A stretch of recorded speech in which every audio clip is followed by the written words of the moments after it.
In this video, we are going to show you how to adjust linear hardware on a Series 5000 window. In this example, the lever that engages and releases the multi-point locking system is demonstrating too much resistance and needs to be adjusted for smooth operation.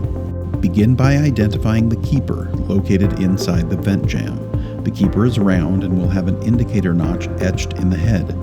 This notch indicates maximum pressure when it is pointing toward the interior of the window. In order to adjust pressure to allow the lever to operate more smoothly, you will need to use a 3/16 Allen wrench to make the adjustment. In this example, we will rotate the keeper 1/4 turn clockwise. Once the adjustment is made, close the window and test the fluidity of the handle movement.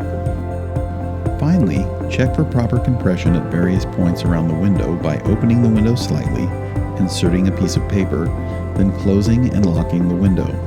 If compression is still acceptable, the paper should have resistance to being pulled out.